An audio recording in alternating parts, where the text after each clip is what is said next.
a wood-burning stove, massive, cast iron, bolted to a slab of slate in the floor of a frozen forest house, and underneath it, a trapdoor no one was ever meant to find. The house stands 3 stories tall in the deep snow of the Bitterroot Mountains, boarded windows, sagging porch, a place where the wind howls and the silence is heavier than the cold. Inside, a girl kneels by the stove, 19 years old. Her hands are shaking, not from the cold, from what she has just pried loose. A flashlight beam cuts down into a black mouth in the floor. Outside, headlights crawl up the unplowed driveway. A black SUV. A man in a $1,000 parka, sweat on his upper lip in 14-degree weather. He has driven 3 hours through a blizzard. For a tear-down cabin, he knows what is under that floor. She does not. Not yet. The kitchen was so cold, she could see her own breath. Elspeth Kavanaugh stood by the rusted sink, 19 years old, 5'3" in wool socks, holding a thermometer with a cracked screen, 103.2. Linus was burning up. Again, 3rd time this month.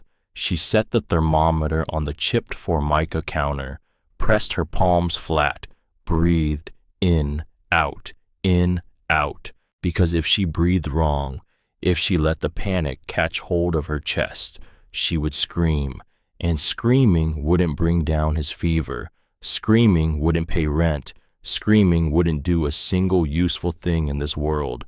So she breathed. Behind her, Linus coughed, a small wet cough from the couch in the living room. 7 years old, wrapped in the quilt their mother had stitched the winter before the cancer. Cheeks flush, eyelashes damp. He looked so much like their mother in that moment, Elspeth had to turn her face to the window. The window was iced over. Tacoma in February.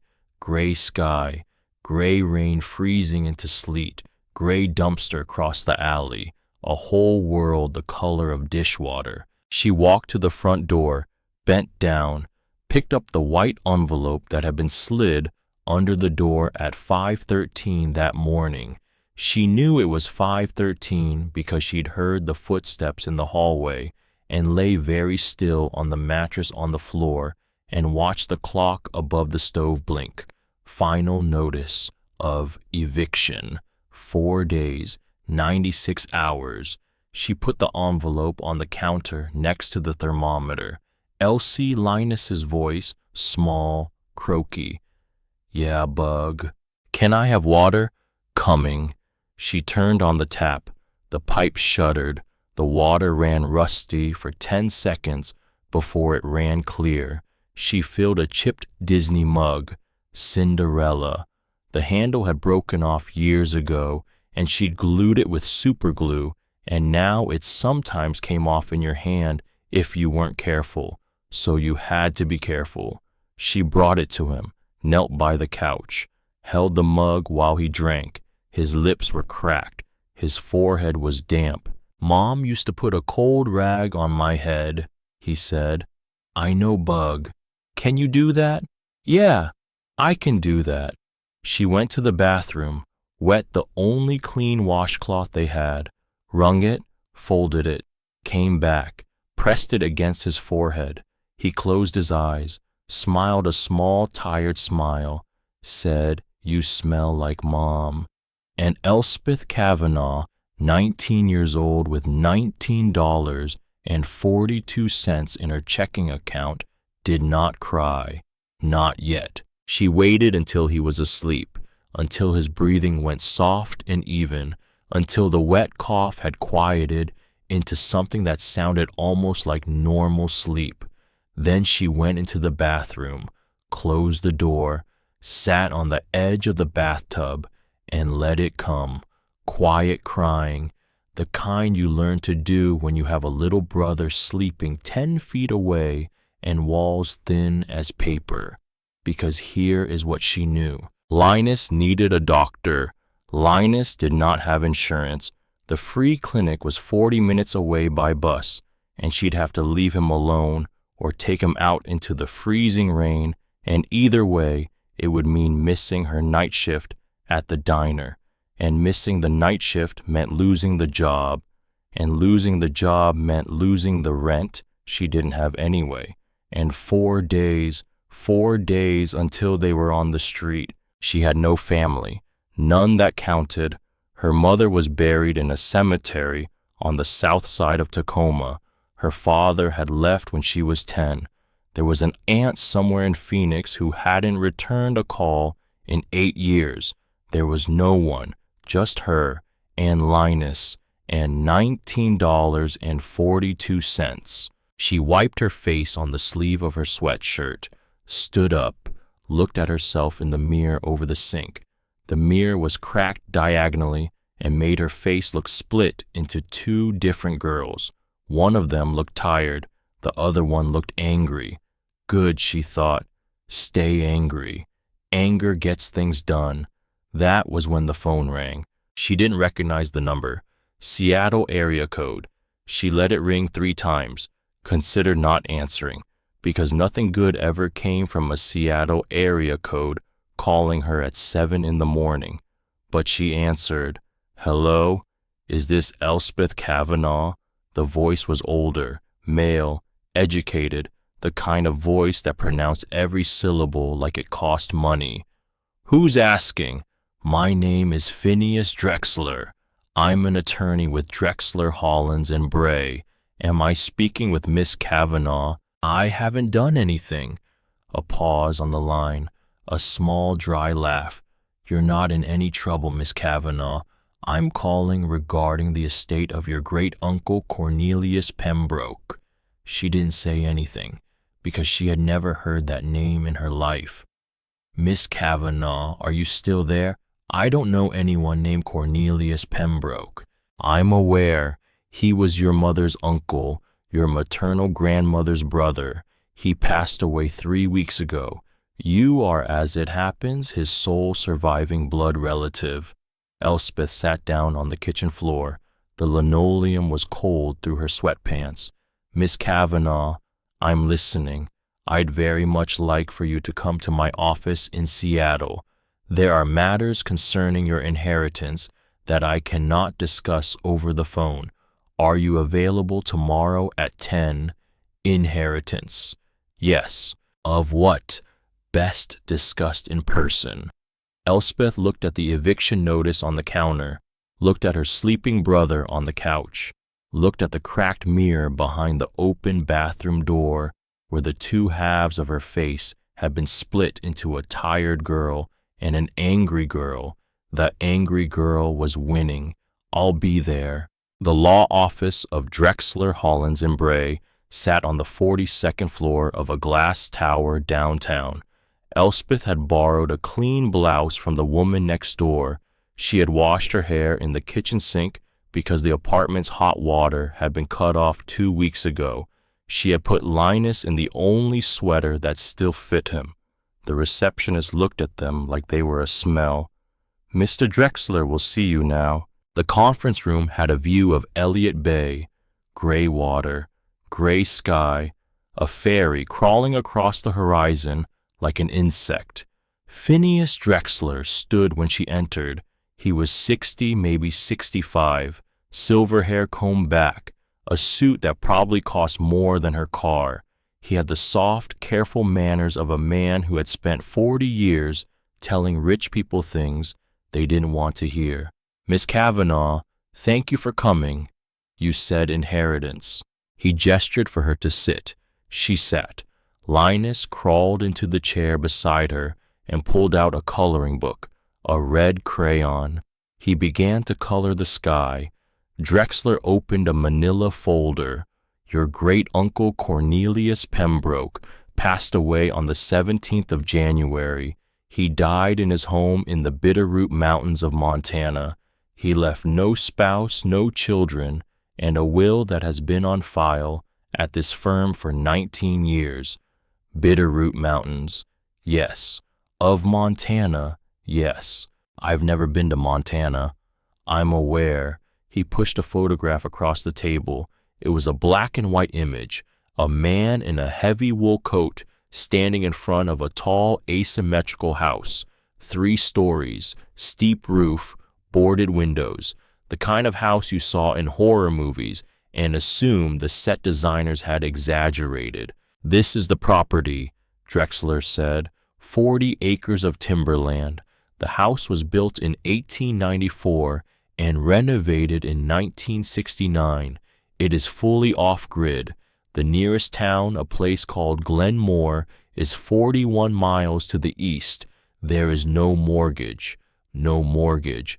None. Elspeth's heart did a small, ridiculous thing, a lift, a flutter, the first sweet flutter of hope she had felt in 2 years.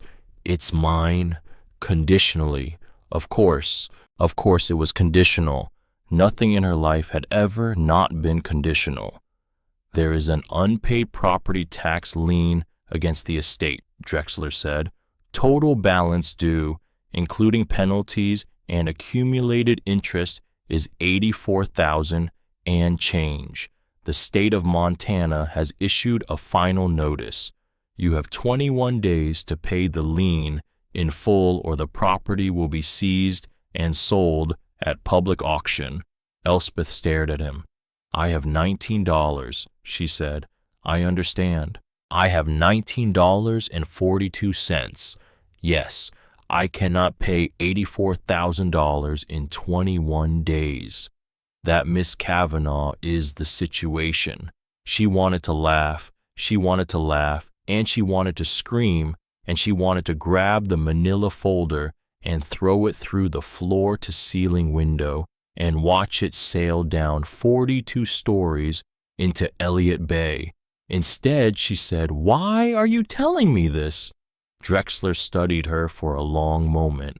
"Because there is a second clause," he said, "and it is, I will admit, somewhat unusual." He turned a page. "Your great-uncle's will explicitly forbids the involvement of any third-party estate, liquidator, professional appraiser, real estate agent, or member of any law enforcement agency on the property for a period of 30 days following his death. If you violate this clause, if you bring in any outside firm, contractor, or government official to evaluate or clear the estate within that window, the property does not pass to you. It passes instead to a private trust whose terms are sealed." "That doesn't make any sense." "I agree. What does he expect me to do? Walk in there alone?" That Miss Kavanaugh appears to be precisely what he expected. You must take physical possession of the house yourself within the 30-day window, alone or with whomever you choose to bring of your own personal volition, but no professionals, no agents, no officers. She looked at Linus. He was coloring the sky red. He had used up most of the crayon. His tongue was poking out of the corner of his mouth. "Why me?" she said. "You are his only blood relative." "He never met me. He had photographs of you." She froze. "What?" Drexler reached into his folder, pulled out a small Polaroid, slid it across the table. Elspeth picked it up. It was a picture of her, aged maybe 7 or 8, standing on the steps of her elementary school in Tacoma, wearing a yellow rain slicker, holding a lunchbox. She did not remember the picture being taken. She turned it over. On the back, in careful blue handwriting, were the words Elspeth, 1st grade, October. She has her grandmother's eyes. Her hand shook. "He had this," she whispered. "He had a great many of them. There is a box. It is in the house." She set the Polaroid down very carefully, as if it might shatter. "What is in that house, Mr. Drexler?" The old lawyer met her eyes. "I don't know," he said, "and I will confess to you, Miss Kavanaugh, I do not entirely wish to know. Your great-uncle was a careful man, a private man. He worked for 30 years as a senior archivist at Carringford Trust Bank in London before he abruptly resigned in the mid-1990s and emigrated to the American wilderness. He was by every account brilliant. He was also by every account deeply afraid of something. The terms of this will were drafted under that fear, and I am only the man who reads it aloud. Elspeth stared at the Polaroid, a girl in a yellow rain slicker, a great uncle she had never met, a house in the snow, $84,000 in 21 days. She had nothing left to lose. That was the thing about hitting bottom. The floor was finally the floor. There was nothing left to fall toward. Whatever happened next happened upward. "I'll go," she said. The drive into Montana took 3 days. She left Tacoma on a Wednesday morning. The Honda CR-V had 213,000 miles on it and a broken heater and one windshield wiper that worked. She packed everything they owned into the back, 2 duffel bags, a box of Linus's books, a box of her mother's recipes, the quilt, the Disney mug, a cast iron skillet that had belonged to her grandmother, a photograph of her mother smiling on a beach. She left the eviction notice on the counter. She did not look back. The first day they made it to Spokane, she paid for a roadside motel in cash, $42 for a room with a sagging bed and a heater that smelled like burning wires. She and Linus slept in the same bed. She held him through the night because he was still warm with fever and because she was scared and didn't know which of them was holding the other. The second day, the snow began. By the time they crossed into Idaho, the road was white. By the time they reached Coeur d'Alene, the windshield wipers couldn't keep up. By the time they crossed into Montana, the world had narrowed to 2 tunnels of yellow headlight cutting through a wall of falling snow. The radio said blizzard warning, Bitterroot Range, accumulations up to 26 inches. The GPS said turn right in 40 miles. The thermometer on the dashboard said 14 degrees. Linus was asleep in the passenger seat. His face was pressed against the window. His breath fogged the glass and froze in tiny crystals where it touched. Elspeth drove with both hands on the wheel, knuckles white, jaw clenched, wipers thumping. She thought about her mother. Her mother had a saying. She used to whisper it when the gas had been turned off, or when the electric company called, or when the school called about a fee Elspeth couldn't pay. She used to take Elspeth's face in her hands and look her dead in the eye and say, "You are not what happens to you. You are what you do next." Elspeth had heard it 1,000 times. She heard it again now. She gripped the wheel harder. They reached the property after dark. The GPS gave up 2 miles before. The road narrowed. The snow piled higher. She drove the last stretch in low gear, the tires fishtailing, the engine groaning. She didn't dare stop. Stopping meant getting stuck. Getting stuck meant freezing to death. And then, through the trees, a shape. The house rose out of the snow like something that had been waiting a long time. 3 stories, asymmetrical, a high steep roof black against the falling white, 2 stone chimneys, long narrow windows boarded over with weathered planks, a wraparound porch sagging in the middle. It did not look like a home. It looked like a place where homes went to die. She pulled up close, cut the engine, sat in the silence. Linus stirred, blinked, looked out the window. "Is that it?" he said. "That's it." "It's big." "Yeah." "Are there monsters?" She looked at him, her sweet brother, 7 years old, wrapped in their mother's quilt, eyes still glassy from fever. No bug, no monsters. Promise, promise. She lied. She got out of the car. The cold hit her like a slap. Her breath plumed. Her ears burned. She trudged through knee-deep snow to the front porch. The key Phineas Drexler had given her was an old brass thing on a leather fob. It fit. It turned. The door swung open with a long, slow groan that seemed to come from inside the wood itself. She fumbled for her phone, turned on the flashlight. The beam cut across a wide hall, wood floors, a staircase rising into darkness. A grandfather clock standing silent in the corner hand stopped at 4:15, wallpaper peeling in long strips, the smell of dust and old paper and something else, something darker, machine oil maybe, or old leather. She brought Linus inside, set him on a chair by the door, wrapped him tighter in the quilt. "Stay here, Bug. I'm gonna make a fire." Okay. She found a wood-burning stove in the room to the left, a massive cast-iron thing black with age, bolted to a thick slab of slate set into the floor, a stack of split firewood beside it, kindling in a copper bucket, a box of long matches. Cornelius Pembroke had left her firewood. He had known someone would come. He had wanted her warm. She thought he had photographs of me. She thought he had photographs of me, and I never knew his name. She built the fire. It caught. The kindling crackled. The flames climbed. Within 20 minutes, the small living room had begun to warm. She pulled an old quilted blanket from a basket, settled Linus on the sagging floral sofa, sat beside him. He fell asleep almost at once. Elspeth did not sleep. She sat in the firelight and looked around the room.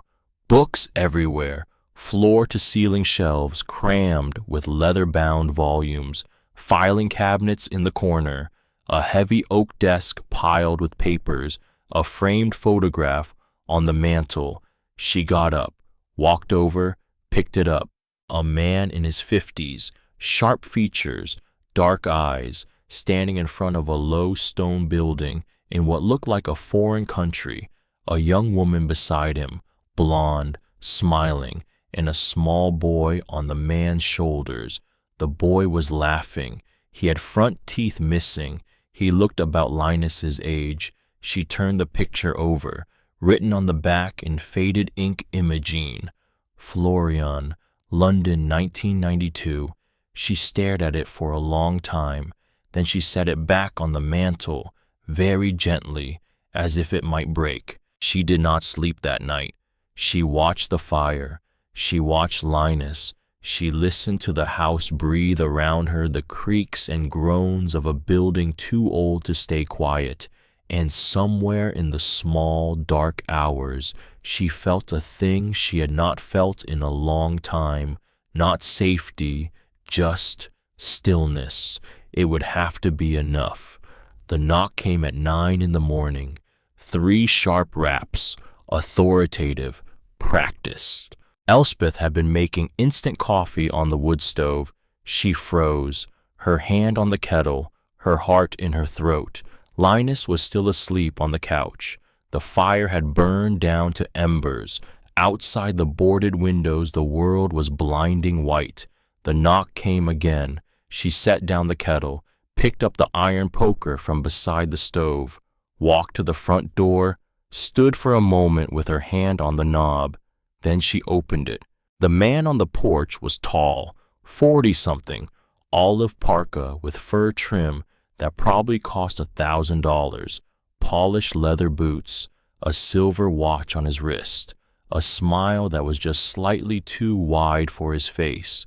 Miss Kavanagh, he knew her name. "Who are you?" "Roderick Crane, Crane Land Holdings. I left a card with the county office. I monitor probate filings in the region. I'm so very sorry for your loss." He extended a gloved hand. She did not take it. He didn't seem surprised. He let the hand fall, tilted his head, studied her with eyes the color of weak tea. "May I come in?" No. A small flicker behind those eyes, something cold passing through. "I understand. Of course. May we speak on the porch?" "What do you want, Mr. Crane?" "Your time. 5 minutes, perhaps less." She stepped out onto the porch, closed the door behind her. The cold was vicious. She wrapped her arms around herself. Talk, he smiled. I'm aware of your situation, Miss Kavanaugh. The lean, the deadline, the difficulties. I'm also aware that you have a young child inside, a brother, I believe. How do you know that? It's a small county. It is not a small county. The smile got wider. I am prepared, he said, to make you a very fair offer. Today, cash, $92,000. That clears your tax lien with a small margin to spare. You walk away with your dignity. You take your brother back too. Wherever it is you came from, you start over, clean. $92,000. Elspeth felt the number land in her chest like a heavy stone. $92,000 meant Linus saw a doctor. $92,000 meant rent for a year. $92,000 meant a bed for him that wasn't a couch. It meant cereal. It meant medicine. It meant breath. She looked at Roderick Crane, and here was the strange thing. Here was the thing that made her instincts curl up like a fist. He was sweating in the freezing cold, in an olive parka, in 14-degree weather. There was a bead of sweat at his temple. His upper lip was damp. His eyes kept flicking past her shoulder, past her face, past her body, into the dark of the house behind her. He wasn't looking at her at all. He was looking at the house. He wanted this house. He wanted it badly. He had driven 3 hours through a blizzard to stand on her porch and offer her $92,000 for a tear-down cabin that on paper was worth a fraction of that. Her mother's voice in her ear, "You are not what happens to you. You are what you do next." "No," Elspeth said. The smile faltered. "I'm sorry. No, thank you, Mr. Crane. Miss Kavanaugh, I don't think you fully grasp the urgency of your—" "I've grasped it fine. $84,000. I know. 21 days. I know. And then the state takes everything. I know." She lifted her chin. "I said no." His face did something then, a small thing, a muscle in his jaw clenching and unclenching, the friendly mask shifting just enough to show what was underneath it, and what was underneath it was not friendly. He took a breath. He smoothed his face back. He reached into his coat, pulled out a business card, held it between 2 fingers. "My number," he said. "When you change your mind." "I won't." "You will." A pause, a long, careful pause. "The mountain doesn't forgive, Miss Kavanaugh. Not in winter, not anyone, not even careful young women with sick little brothers. Accidents happen out here. The road back to Glenmore is treacherous. The pipes in old houses freeze. Fires start. People disappear." He smiled again. She held the card. 2 days, he said. "I'll come back in 2 days. Have a better answer for me." He turned, walked down the porch steps, through the snow, to a black SUV idling near the tree line. He got in. The engine roared. The vehicle reversed. It rolled away through the white. Elspeth stood on the porch in the cold until she could no longer hear it. Then she went inside, closed the door, locked it, set the iron poker against the wall, sat down on the floor of the front hall, and began very quietly to shake. She did not let Linus see. She did not let herself cry. She sat on the floor of a dead man's house with a sick brother on the couch in the next room, and a tax lien she could not pay, and a developer who had just threatened her life, and she made herself a list. A list was a thing you could make when you could not make anything else. 1. Find out who Cornelius Pembroke was. 2. Find out what is in this house. 3. Find out why Roderick Crane wants it. The fire in the wood stove had burned to embers. She got up, added logs, stoked it, watched the flames climb back, felt the small warm hand of heat reach her face. Then she began to search. She spent the rest of that day going through the house. The first floor, the living room with the wood stove, the kitchen narrow and old-fashioned copper pots on iron hooks, a hand pump at the sink for well water, a small library with a leather chair and an unlit fireplace, a locked door at the end of the hall that she could not find a key for. The second floor, 3 bedrooms, a bathroom with a clawfoot tub, a linen closet stacked with carefully folded sheets that smelled of lavender. The master bedroom was the largest, a high 4-poster bed, a wardrobe of dark walnut, a roll-top desk by the window. The third floor was an attic. It was the attic she ended up in by late afternoon, with Linus napping again by the wood stove, her phone flashlight in her hand, climbing the narrow steps under the eaves. The attic was astonishing. It was a museum.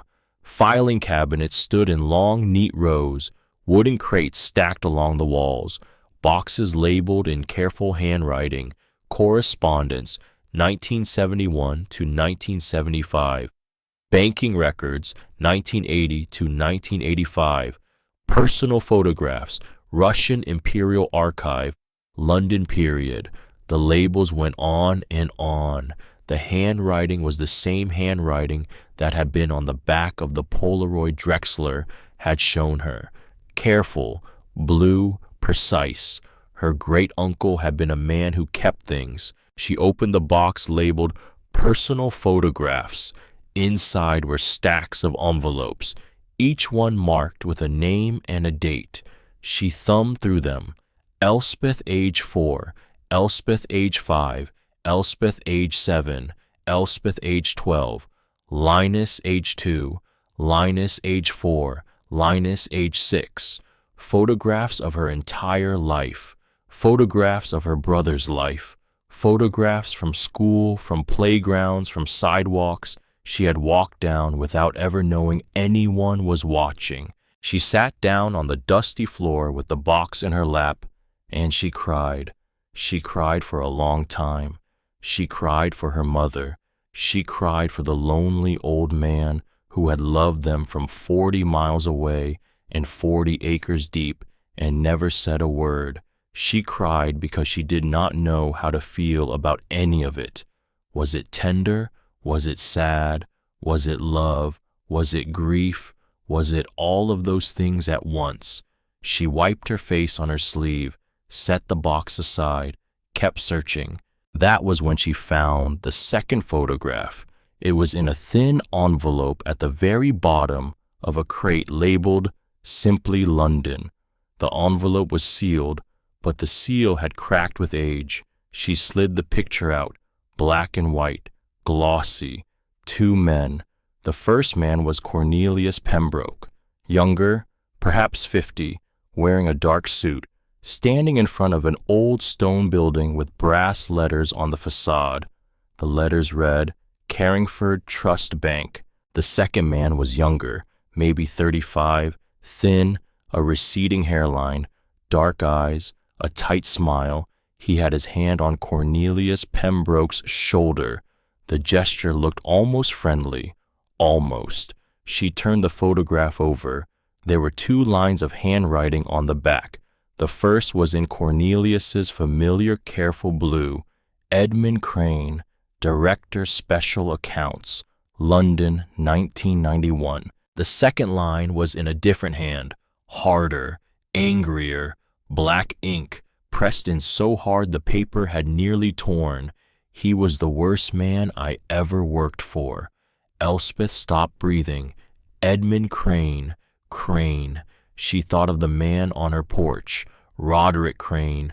Crane Land Holdings. She looked at the face in the photograph, the receding hairline, the tight smile, the hand on Cornelius's shoulder, the eyes. The eyes were the same flat tea-colored eyes she had stared into across her porch that morning. Aged 30 years, set into a different face, but the same shape, the same coldness.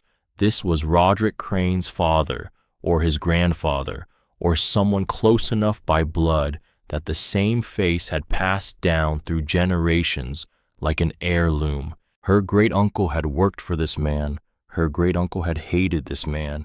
He was the worst man I ever worked for. And now, 30 years later, that man's descendant had driven 3 hours through a blizzard to stand on her porch and offer her $92,000 to walk away from a house full of secrets. This was not a real estate deal. This was something older. This was something that had been waiting for her. Elspeth held the photograph in her hands, and she felt for the first time in her life that she had not stumbled into anything at all. She had been walked into it by her great-uncle, by her mother, by a woman named Imogene smiling on a London street with a small boy on a man's shoulders. She had been walked into something that had been arranged for her very carefully a long time ago. She took the photograph downstairs. She put it on the mantel beside the picture of Imogen and Florian. She made dinner for Linus, canned soup, crackers, the last of the apple juice in the bottom of her duffel bag. She tucked him under the quilt. She read to him until he fell asleep. The phone rang at 11:14, unknown number. She knew who it was before she answered. She picked it up, held it to her ear, did not speak. Miss Kavanagh, Roderick Crane. She said nothing. I forgot to mention, earlier, on the porch, a small administrative detail. She waited. Your apartment in Tacoma. The landlord has changed the locks. Earlier than expected, I'm told. Apparently a friend of his works in the building. Heard you'd vacated. Decided to expedite the process. Your belongings have been placed in storage. A small fee applies, of course. But the point is, Miss Kavanagh, you have no home to go back to. Silence. Now, he said, about that offer. She hung up. She stood in the dark hallway of a dead man's house with the phone in her hand and the wind outside howling against the boarded windows. She looked at her sleeping brother in the firelight. She looked at the 2 photographs on the mantel, Cornelius and Imogene, Cornelius and Edmund Crane, a small voice in her chest, very small, very steady. There is no way back. There is only forward. She set the phone down, walked to the wood stove, added another log, watched the flames take it, sat down on the rug beside her brother, and pulled the quilt over her own shoulders. She did not sleep that night either. She sat awake until dawn, and in the gray hour before sunrise, when the window panes had just begun to turn from black to blue, Elspeth Kavanagh, 19 years old with no home and no money, and a sick brother and a tax lien she could not pay, made herself a promise. She would not run, she would not sell, she would not break whatever her great-uncle had hidden in this house, whatever Roderick Crane wanted to bury, whatever the long old wound was that had reached its way through 3 generations to find her on a freezing Montana morning. She was going to find it first. She was going to find it, and she was going to make them sorry they ever knew her name. The town of Glenmore was a slip of a place, 1 main street, a post office the size of a closet, a diner with frost on the windows, a volunteer fire station with 1 truck, a bookshop, a library, a general store with a hand-painted sign that read, Easton since 1962. Elspeth drove in at 9 in the morning. Linus was bundled in the passenger seat, quilt over his shoulders, a cinnamon roll in his hand from a gas station outside Drummond. He was feeling better. The fever had broken in the night, color back in his cheeks. He was watching the snow with the open wonder of a boy who had never seen mountains until 2 days ago. Bug. Stay close to me, okay? Why? Because. Because why? Because I said because. He grinned. He chewed his cinnamon roll. He did not press. Elspeth parked outside the bookshop. The sign in the window read, Yarrow's Books, Rare, Used, and Curious. A bell jingled when she pushed the door open. Inside, the air was warm, the smell of old paper and coffee, towers of books on every flat surface, a pot-belly stove burning low in the back, a black cat asleep on a stack of National Geographics, and behind the counter, a woman. She was small, 78 perhaps, white hair piled in a loose bun, a long blue cardigan, half-moon glasses on a chain. She was reading a book. She did not look up. Be with you in a moment, she said. I'm at a very good part. Elspeth waited. Linus pressed his face against the glass of a display case full of antique compasses. The woman finished her page, closed the book, set it down, raised her eyes, and stopped. She stopped completely, the way a clock stops, the way breath stops. She looked at Elspeth's face, and her own face went very pale. Oh, she whispered. Are you all right? Oh dear. The old woman set both palms flat on the counter. She was trembling. She drew in a long, careful breath. Her glasses had slid down her nose. She did not push them back up. You're his niece, she said. Elspeth froze. How do you know that? You have her face, dear God. You have her face. Whose face? Your mother's. Elspeth could not breathe, because no one had said her mother's face to her in 2 years. No one, not one person.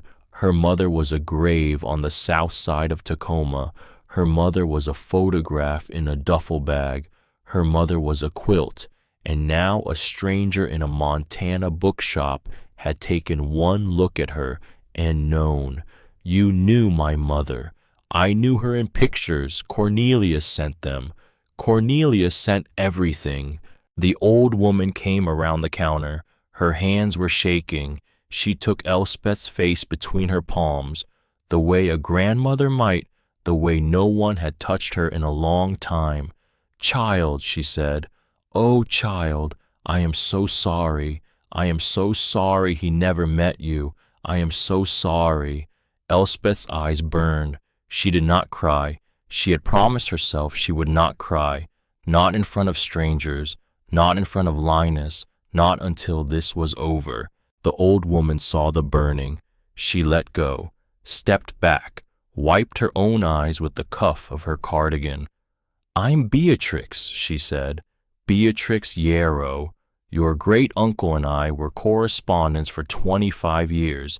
He wrote to me every month, sometimes twice. I have a box of his letters in the back, a whole box. He sent me your school photographs. He sent me your brother's drawings. He sent me a copy of your high school diploma when you graduated. He sent you my diploma. He was very proud. Elspeth sat down on a chair beside the wood stove. She had to sit. Her knees had stopped working.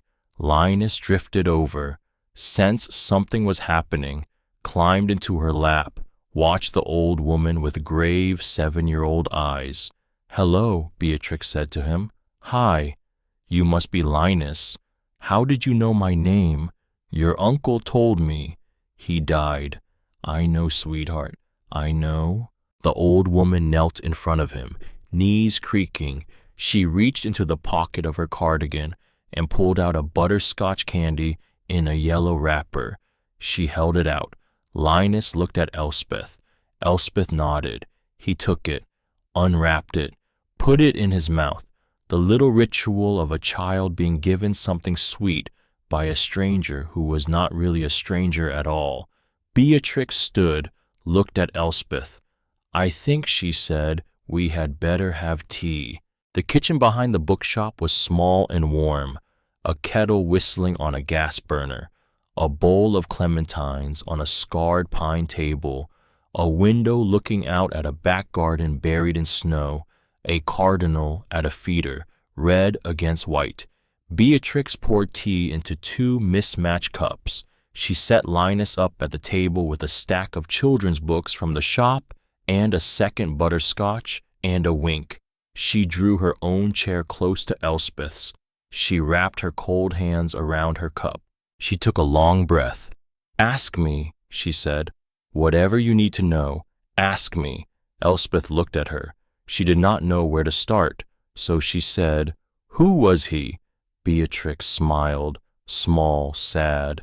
"Cornelius Pembroke," she said, "was the loneliest man I have ever known, and the most loving, and the most afraid. Three things at once, all his life. Afraid of what?" The old woman set down her cup. She looked at Elspeth a long time before she spoke. "Of the men who killed his wife." Elspeth did not move. She had heard the word killed. She had heard the word wife. But the words sat in the air a moment before they meant anything, until they did, until they fell on her like a stone. He had a wife. Her name was Imogene. She was a librarian at the British Museum. She had freckles. She laughed at her own jokes. She made him a better man than he was without her. And they killed her. They burned her. The kettle ticked on the stove. A clock somewhere in the shop chimed the hour. Linus turned a page. Elspeth's hands had gone cold. "Tell me," she said. Beatrix did.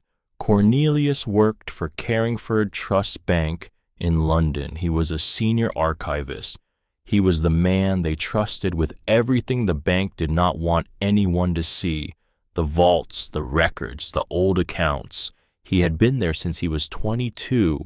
He knew every closet, every box, every dead client, every buried thing. Her voice had gone low, confidential, the voice of a woman telling a story she had carried for 30 years. In late 1992, he discovered something. I never knew exactly what. He would never tell me in letters. He said in letters it was not safe. He said only this. He said, "I have found a wrong Beatrix that has waited 100 years to be set right, and the men who want it to stay buried are not the kind of men who let inconvenient archivists retire to the country." He went to his superiors. He went to one man, the wrong man, a man named Edmund Crane, the director of what they called special accounts. Cornelius believed Edmund was honorable. Edmund Crane was not honorable. Elspeth's mouth had gone dry. What did Edmund do? He smiled. He thanked Cornelius. He said the matter would be investigated. And then in February of 1993, Imogene Pembroke and her little boy Florian were home one afternoon. Florian was 6 years old. He was a small, bright boy with a missing front tooth. He had a stuffed rabbit named Mr. Biscuit. He liked to make pancakes with his mother on Saturdays.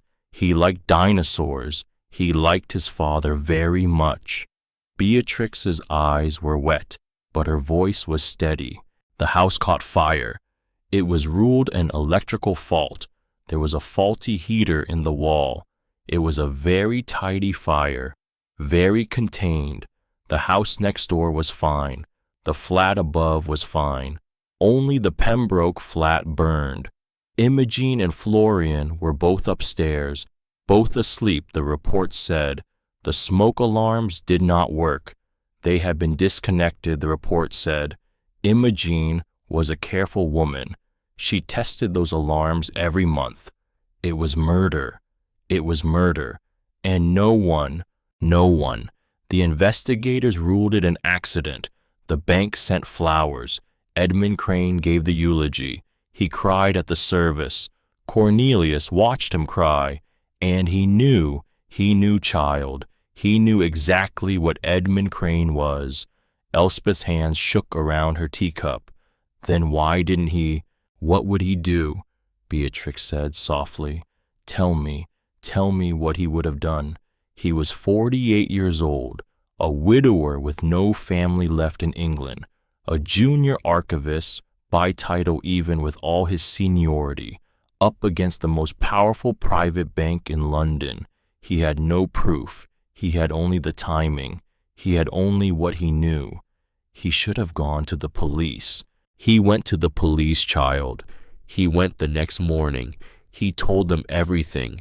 They listened. They wrote things down. And 48 hours later, he was visited at his flat by two gentlemen in suits who said they understood his grief, but that wild accusations could lead to lawsuits and that perhaps he should consider a sabbatical. He ran. He ran. He liquidated everything he owned. He emigrated. He bought 40 acres in the Bitterroot Mountains because no one ever came to the Bitterroot Mountains. He built a fortress. He waited for the rest of his life to be over, and he wrote me letters. Why you? Because I was his cousin, the only family he had left in the world. Imogen was an only child. Cornelius's parents were long dead. There was you, there was your mother, there was me, that was all. And when your mother passed, child, oh, he grieved for her like he grieved for his own. Elspeth stared at the surface of her tea. Why didn't he come to us? He was afraid he would bring it down on you. He was afraid the men who burned his wife would find his sister's daughter. He stayed away to keep you safe. He watched you from a long way off. He paid for things, child, things you never knew. What things?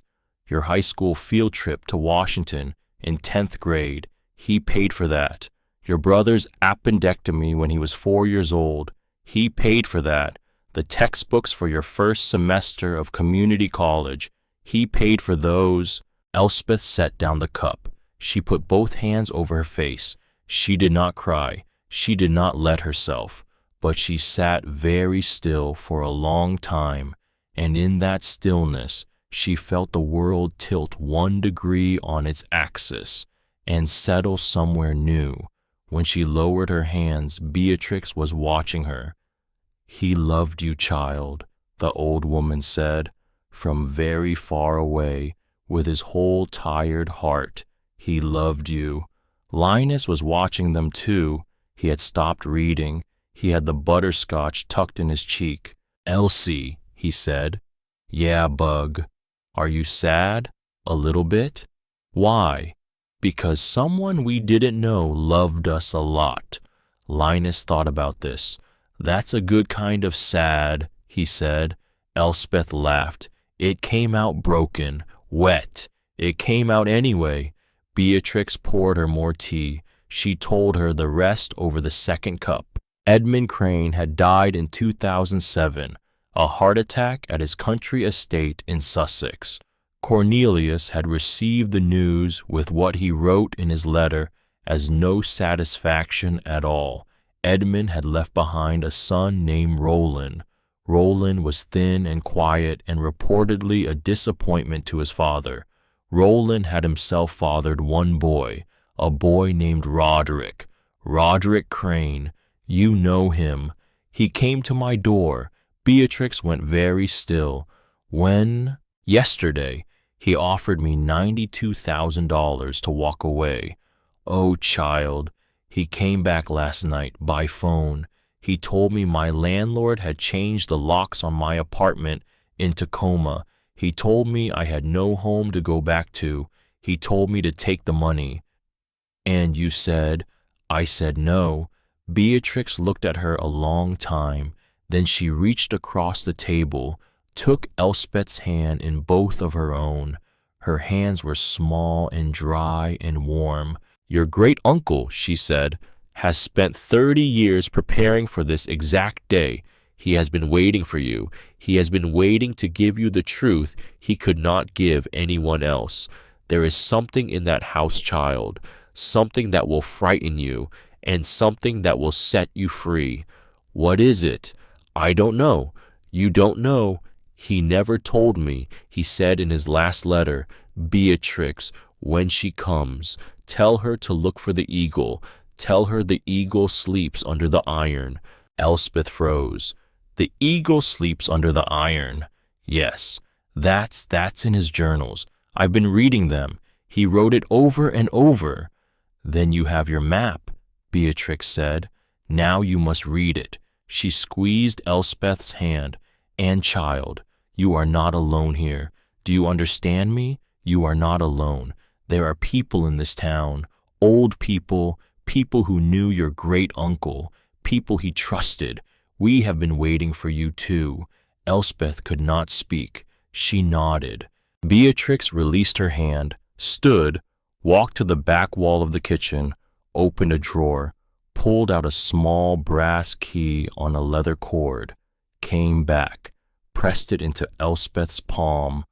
What's this? The locked door at the end of the first-floor hall. He gave this to you. He gave it to me 12 years ago. He said, if she comes, give it to her. If she does not come, bury it with me. Elspeth closed her hand around the key. Cold metal, a weight that felt heavier than a key should. There's one more thing, Beatrix said. What?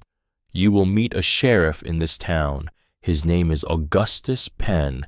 He is a stern man. He will not seem friendly. He may seem like a man you cannot trust. All right, trust him. What? Trust him, child, with your life. Trust him. Why? Because your great-uncle did. She paid for Linus's books at the front counter. Beatrix would not take her money. Elspeth tried. The old woman closed her hand and shook her head. Come back tomorrow, she said. Come back when you have read. The bell above the door jingled as Elspeth stepped out into the cold. She drove 3 doors down to the general store. Easton's, since 1962. Inside it smelled of coffee and motor oil. A man stood behind the counter, 60 maybe, gray beard, suspenders, a flannel shirt rolled up at the elbows. He had hands like worn leather. He had eyes that took everything in and gave nothing back. Morning, morning. You're the Pembroke girl. She paused. How does everybody in this town know who I am? He shrugged. Small town, new car, old plates. You did the math wrong if you thought you were anonymous. She almost smiled. She didn't quite. I need supplies. Make a list. She did. Canned soup, bread, eggs, milk, children's cough medicine, batteries, a flashlight that worked, a second flashlight that also worked, matches, lamp oil, a box of long, sturdy candles, rope. The man read the list, looked up. Rope, he said, rope. You plan on hanging anybody. I plan on being prepared, he grunted. You're up at the old Pembroke place. Yes, you're alone. I have my brother. He looked past her shoulder. Linus was investigating a display of penny candy. The man's stoned face softened a hair. He need any of that? He needs all of it. I'm not buying it. The man reached under the counter, came up with a small paper bag, filled it, 3 different candies, closed it with a twist of the top, handed it across the counter. On the house. Sir, I don't take. Wasn't an offer to you, was an offer to him. She closed her mouth. Thank you. Name's Rufus, he said.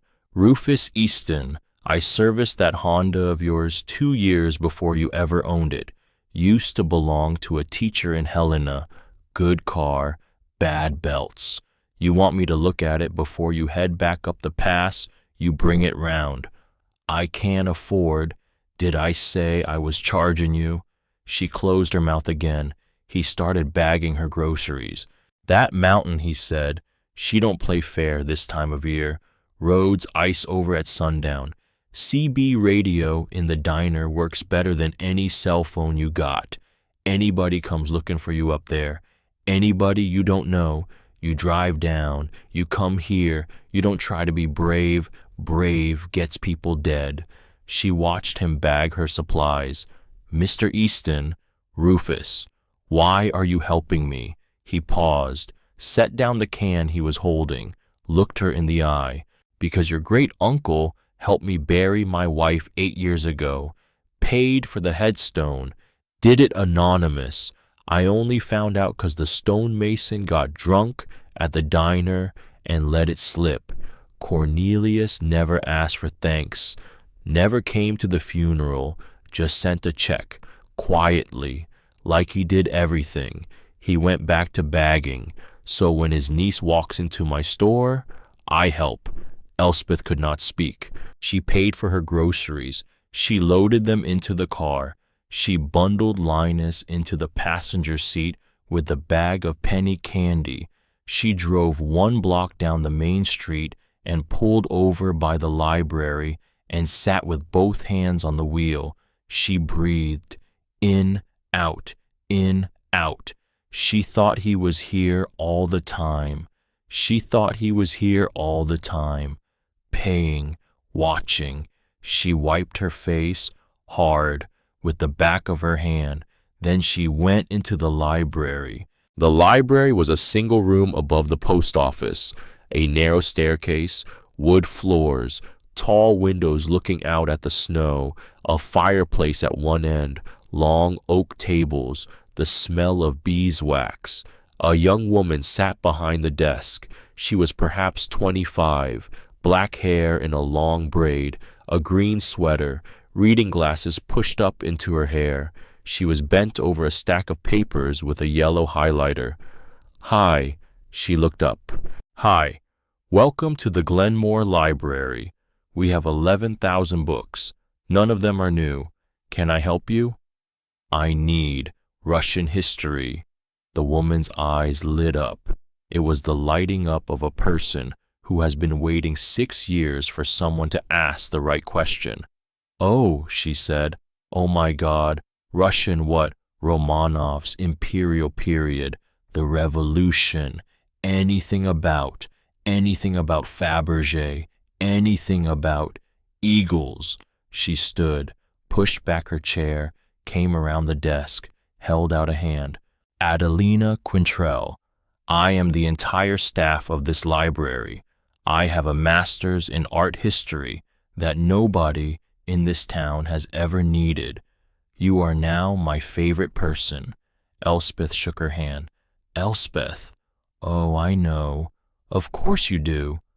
Small town, so I hear. Adelina laughed. She turned, walked between the stacks, pulled 4 books off shelves without looking at them, brought them back, set them down, patted the top one. Romanov, Fall of the Lost Treasures of the Imperial Family. I read this one twice in high school. There's a chapter on the eggs. There were 50 imperial Easter eggs. 8 of them are unaccounted for, lost in the chaos of 1917. People have been hunting them for 100 years. A grocery store scrap dealer in the Midwest found one in 2004 and didn't know what it was. The estimated value was $33 million. He almost melted it down for the gold. Elspeth stared at her. 33 million for one of the smaller ones. The smaller ones. Yes. She breathed. She did not. She did not breathe. Adelina. Yes. If someone found one, today, a Fabergé egg, the kind nobody knew was real anymore. A presumed destroyed egg. Yes, Adelina's face went serious. It would be the discovery of the century. It would shake the auction world. It would be valued. Honestly, I don't know. The Rothschild egg sold for $18.5 million in 2007. A presumed destroyed imperial egg with documented provenance, restored to the historical record. I would not be surprised by 9 figures. 9 figures. 100 million plus. The room went very quiet. Elspeth sat down hard in the nearest chair. Adelina watched her. Elspeth, I'm fine. You don't look fine. I'm fine. You are the opposite of fine. I'm fine, Adelina. I'm fine. Can I borrow these? You can have them. I can't take. They're library books. You're not taking them. You're borrowing them. You bring them back. That's the system. Right, right. Elspeth stood, picked up the books, held them against her chest, looked at the young librarian. Why is everybody in this town being so kind to me? Adelina hesitated. Because some of us know who your uncle was, and some of us know what he did for this town, and some of us have been waiting a very long time for a girl with his eyes to walk into our library and ask the right question. Elspeth's throat went tight. Thank you. Come back tomorrow. I will. She did not see Sheriff Augustus Penn that day. She drove the 40 miles back to the cabin in a long, heavy silence. Linus chewed his candy. The afternoon light went gold. The shadows of the pines stretched long across the road. By the time she pulled up to the porch, the sun was bleeding red behind the western ridges. She unloaded the groceries, lit the wood stove, made macaroni for Linus from a box, watched him eat it with the gravity of a small boy who had had a long day, tucked him under the quilt, read him 3 pages of a chapter book about a boy who lived in the walls of a house. He fell asleep before she finished the page. She covered him. She kissed his forehead. She got to work. She read journals until midnight. She sat at her great-uncle's roll-top desk in the upstairs study with 3 lamps burning and a stack of leather-bound ledgers and a stack of library books and a pencil and a notebook of her own. She read his frantic handwriting. She made notes. She drew diagrams. The eagle sleeps under the iron. The eagle sleeps under the iron. The eagle sleeps under the iron. It was everywhere, underlined, boxed, starred, sometimes written so hard the pen had cut through the page. She thought of the wood stove downstairs, the massive cast iron wood stove, bolted to a slab of slate. The slate was raised. There was something underneath. There had to be. It was past midnight when she went down. She brought a flashlight, a crowbar from the woodshed, a hammer, a claw.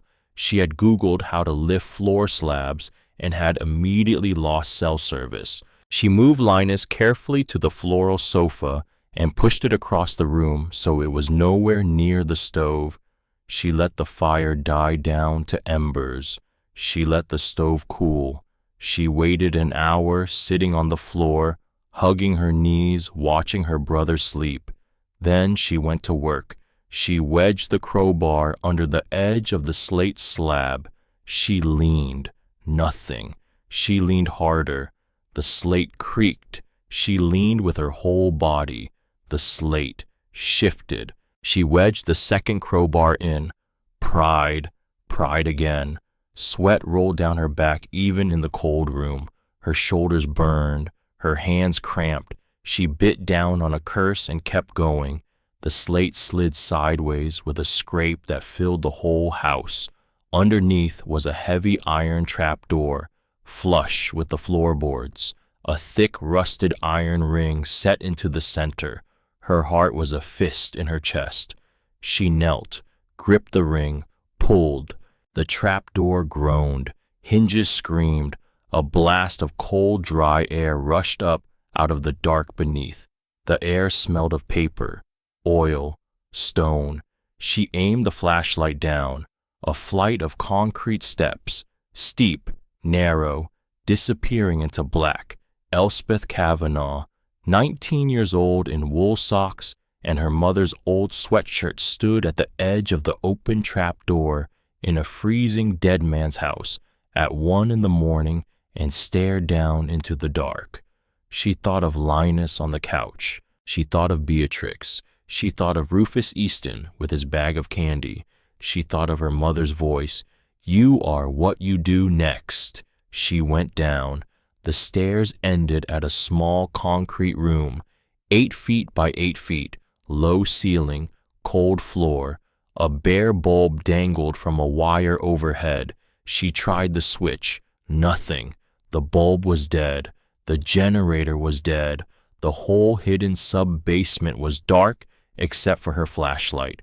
In the center of the room was an oak table. On the oak table sat a single envelope and nothing else. She stared at it. She had expected the bank vault, the treasure, the room full of crates and gold and glittering imperial eagles. She had expected the answer. Tonight, now, she had not expected an empty room. She had not expected a letter on a table. Her stomach dropped. She picked up the envelope. Heavy paper, cream-colored, sealed with red wax. On the front, in the careful blue handwriting she had now memorized, were 3 words: "For my heir." Her hands shook. She broke the seal. The letter was 3 pages long. She read it standing in a freezing concrete room 90 feet below the floorboards of a frozen forest house. My dear child, if you have found this room, you have already done more than I dared hope. You have come. You have not sold. You have not run. You have looked. This is not the vault. This is the test. The thing you seek lies behind a second wall, a wall you cannot see from where you stand. You will know which wall it is when you have done 2 things. First, you must understand that what is hidden in this house does not belong to me. It does not belong to you. It belongs to a story older than both of us, a story I will explain when you have earned the second door. Second, the combination is not what you think. You will be tempted to use the dates of the Russian imperial family. You will try the abdication, the execution, the October Revolution. You will try every public date you can find in the journals upstairs. None of those will work. Those are the dates of strangers. The combination is the birthday of a child, a boy who lived 6 years, a boy who liked dinosaurs, a boy I could not save. If you do not know his name, ask Beatrix. She knows. She has always known. I am sorry, child. I am so deeply sorry that the price of your inheritance is the knowledge of my failure. I am sorry I never met you.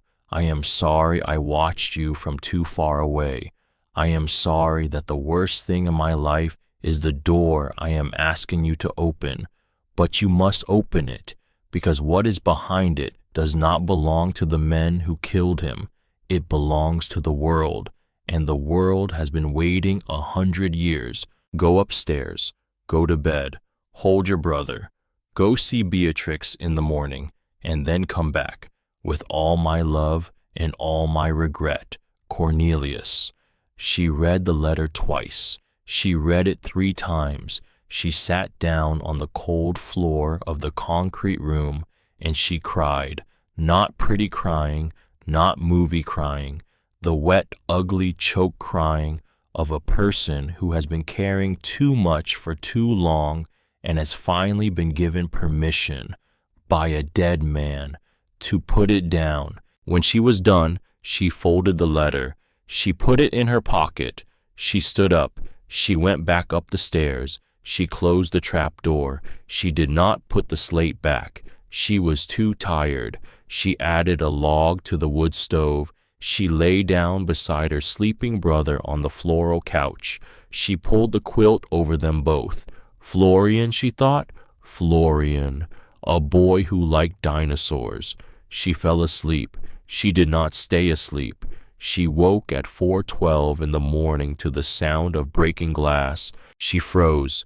For one long, horrible second, she thought she had dreamed it. Then she heard the second sound. Boots on the porch. 2 sets. A male voice. Low, hard. She's in there. Another voice. Smaller, meaner. Kid too.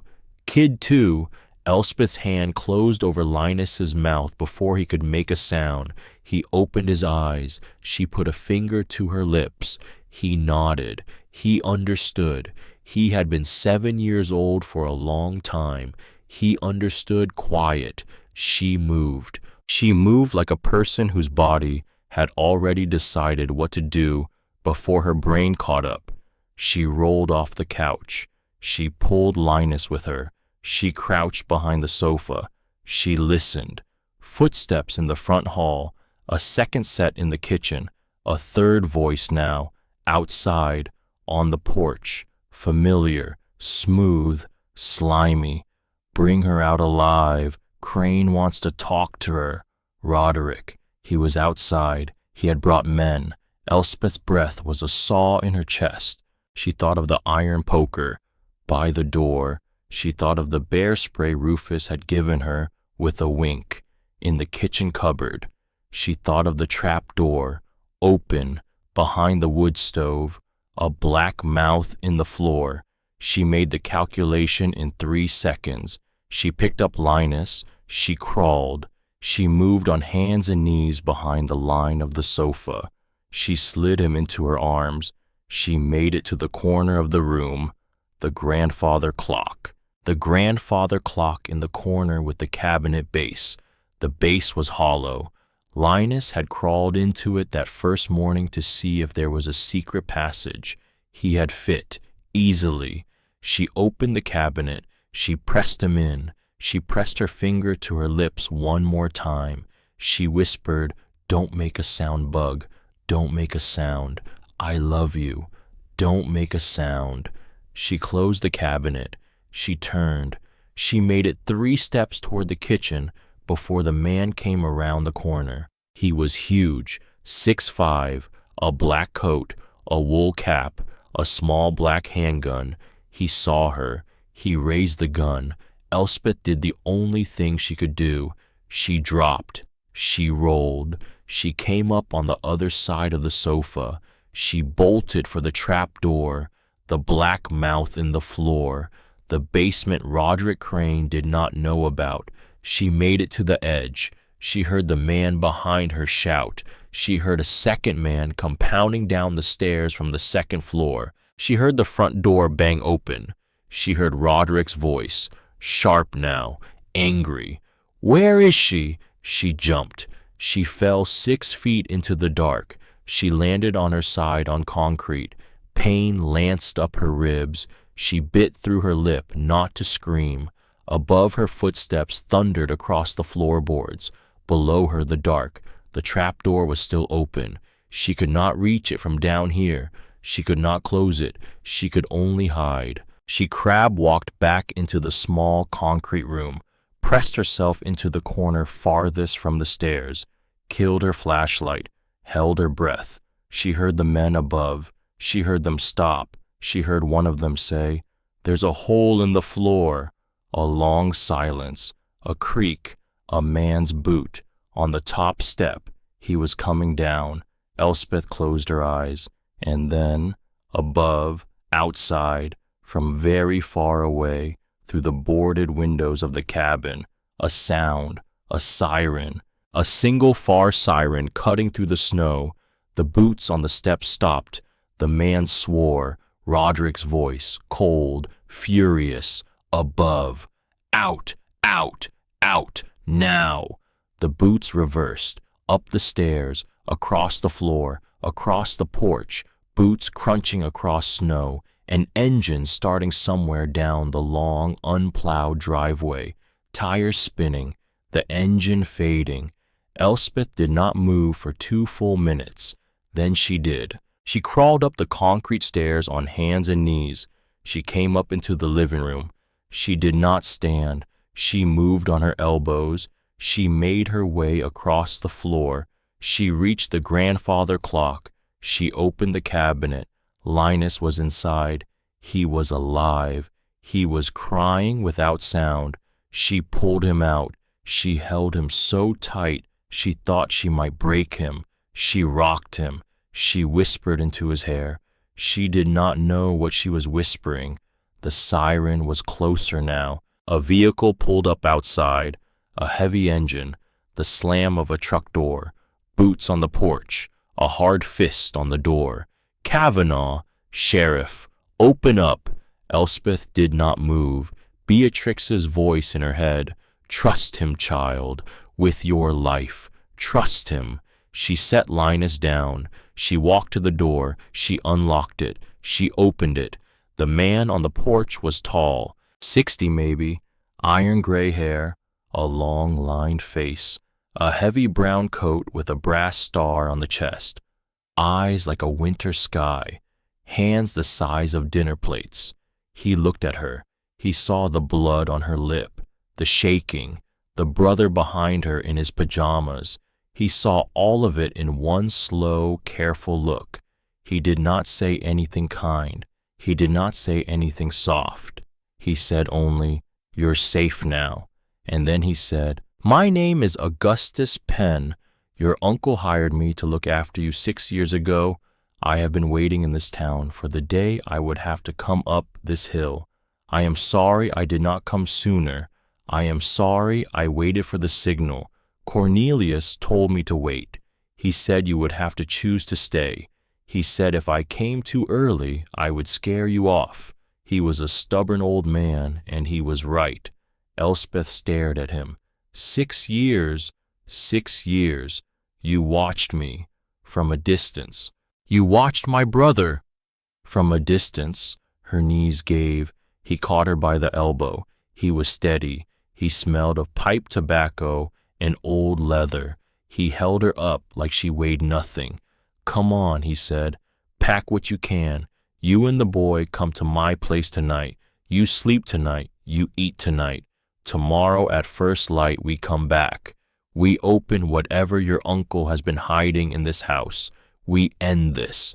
Together." She looked up at him. She did not have words. She nodded. He nodded back. Outside, the snow was beginning to slow. A thin gray light was crawling up over the ridges in the east. The longest night of her life was almost over. The hardest day of her life had not begun. Augustus Penn lived in a low log house on the edge of Glen Moor. A wide porch, a coon dog asleep on it, smoke from a stone chimney, a pot of stew on a back burner, a spare room with 2 beds already made up with quilts, as if he had been waiting 6 years for someone to need them, because he had been. He fed them. He did not ask questions. He sat at the head of his kitchen table and watched Linus eat 2 bowls of stew. He watched Elspeth eat 1. He poured her coffee that was too strong. She drank it anyway. Linus fell asleep at the table. Penn carried him to the spare room like a man carrying a sleeping fawn. He laid him down.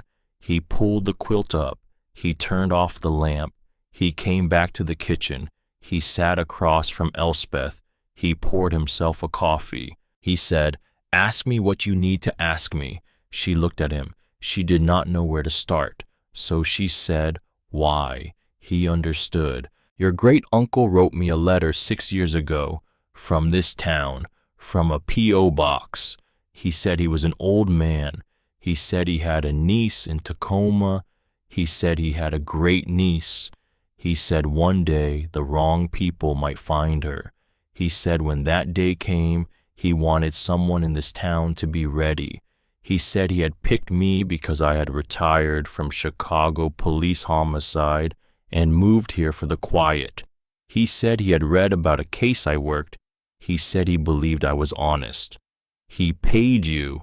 "He paid me. I gave most of it back.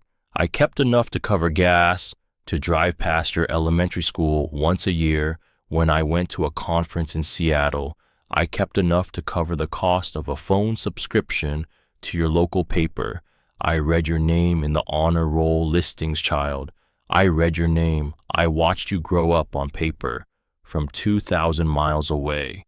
Elspeth set down her cup. She could not speak. He took a slow breath. "I never met him in person," Penn said. "We wrote letters. He sent them through Beatrix. She brought them to my house. I sent mine back the same way. He was a careful man. He was a kind man. He was a man who never, in any letter he ever wrote me, asked me to do anything for him. He only asked me to do things for you." "What did he ask?"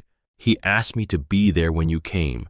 He asked me to wait. He said you were stubborn. He said you would have to choose to stay. He said if I came up that hill before you were ready, I would scare you off. So I waited. I drove past the property twice a week. I watched the road. I knew Crane was sniffing around the probate filings. I knew it was coming. And tonight, when I heard the truck on Old Mill Road, I broke every speed law on the books to get up there. How did you know? Game cameras.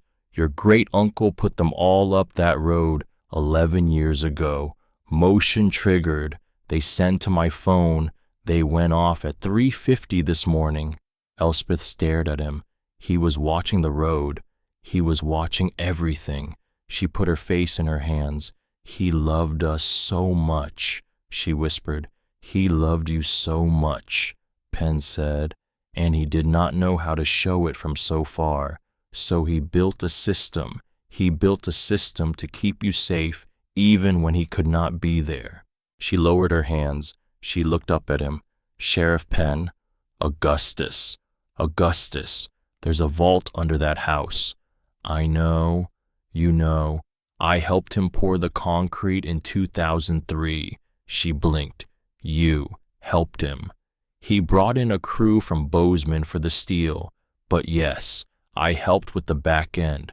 I never asked what went inside. He never told me. He said the day I knew was the day someone he loved was finally there to open it. She let out a sound, half a laugh, half a sob. Augustus. Yes. His son's name was Florian. He was 6. I know. The combination is the boy's birthday. I know. Beatrix told you. She called me 2 hours ago. A small silence. A clock ticking on his kitchen wall. A log shifting in the stove. Augustus. Yes. Will you come with me tomorrow morning to open it? Child. There is no place else in this world I am going to be. They left at first light.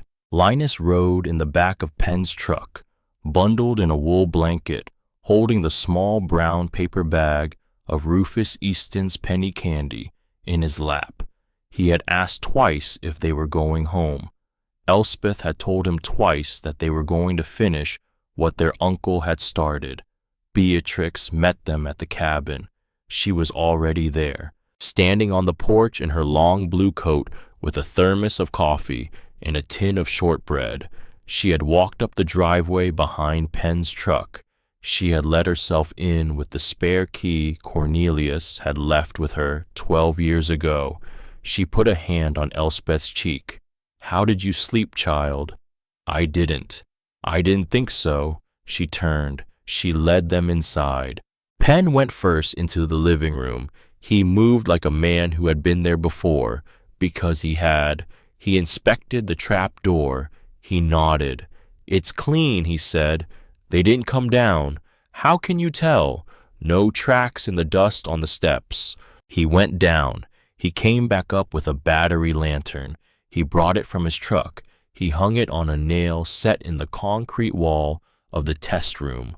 The bare bulb above flickered to life from the lantern's reflective hood.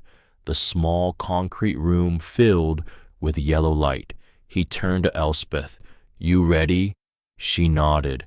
He gestured at the far wall, where Cornelius's letter had said behind a second wall.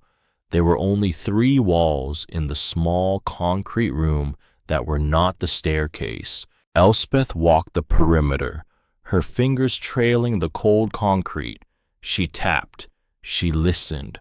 The walls were solid, solid, solid, until the 3rd wall, the one with a tall, narrow bookshelf bolted to it, a bookshelf full of innocuous volumes, engineering manuals, a set of encyclopedias from 1974, a book on bird migrations of the western mountains. She tapped behind the bookshelf. It rang hollow. There. Penn was already moving. He pulled the bookshelf away from the wall with a grunt. It was on hidden casters. It rolled smoothly. It swung out on a hinge she could not see. And behind it, a vault door, a massive circular die-bolt vault door, brushed steel, brass dial, a spoked handle, the kind of door she had only ever seen in old movies, set flush into the wall as if the mountain itself had grown around it. Beatrix gasped. Penn did not. He stood with both hands on his hips and he stared at it for a long second. "My God," he said. "How?" Elspeth whispered. "How did he get this down here?" "He had it lowered through the trap door in pieces in 2003 by a single welder from Boise who signed a non-disclosure agreement and was dead of natural causes by 2005. Augustus. Child, you're scaring me. Good." She approached the dial. She put a hand on it. The metal was cold. She closed her eyes. She thought of a boy who liked dinosaurs, a boy who made pancakes with his mother on Saturdays, a boy who had a stuffed rabbit named Mr. Biscuit, a boy who had died at 6 years old in a fire that was not a fire. She did not know his birthday. She turned. "Beatrix!" The old woman was already pulling the small notebook from her coat pocket. She opened it. She read aloud. "Florian Edward Pembroke, born March the 22nd, 1987. Elspeth turned back to the dial. She turned it right. To 22. She turned it left. To 3. She turned it right. To 19. She turned it left. To 87. A long, slow pause. Then a click. A heavy, deep, internal click. The kind of sound a mountain makes when it remembers a secret it has been keeping for a long time. Elspeth grabbed the spoked handle. She pulled. The vault door swung open. It was perfectly balanced. It swung silently, as if it had been waiting all these years to be opened by exactly her. Cold, dry air rolled out. She raised her flashlight. Beatrix made a sound behind her, a small, surprised, almost reverent sound. Penn whistled. Once, lo, the vault was a long, narrow room. Steel shelves, glass cases, wooden crates stenciled with faded Cyrillic letters, and the double-headed eagle of the Russian imperial house. Hundreds of leather portfolios stacked in careful rows, the smell of paper and oilcloth and time. At the far end of the room, on a black velvet plinth, behind a small glass case, sat the most beautiful object Elspeth Kavanagh had ever seen in her life. It was perhaps the size of a grapefruit. It was made of platinum and deep blue enamel. It was studded with hundreds of tiny diamonds set into the pattern of constellations, real constellations, Orion, the Pleiades, Cassiopeia, each one rendered in flawless cut stones. The Milky Way ran in a band of seed pearls. The base was a globe of lapis lazuli. The top was crowned with a single trembling diamond the size of a robin's egg. It glowed in the dark of a concrete vault, 90 feet below a frozen forest house, with no light source on it, but the trembling beam of her phone flashlight.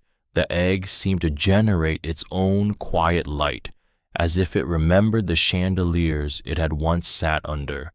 Elspeth could not speak. Beatrix had her hand over her mouth. Penn had taken off his hat. Beside the egg, on the same velvet plinth, sat a thick folder, cream paper, a red wax seal. On the front, in the careful blue handwriting Elspeth had come to know like a voice for the air, "Read first." She took the folder. She did not touch the egg. She walked back out of the vault. She climbed the concrete stairs. She sat down on the floral sofa upstairs with Linus pressed against her side. She broke the seal. She read, "My dear child, the thing you are looking at does not belong to me. It does not belong to you. I want this to be the first thing you know. It belongs to a family that is gone. It belongs to a story that the men who burned my wife and my son have spent 30 years trying to keep buried. I am going to tell you that story now, because once you know it, you will understand what you have to do. In 1917, the Russian Empire fell. The Romanovs were murdered.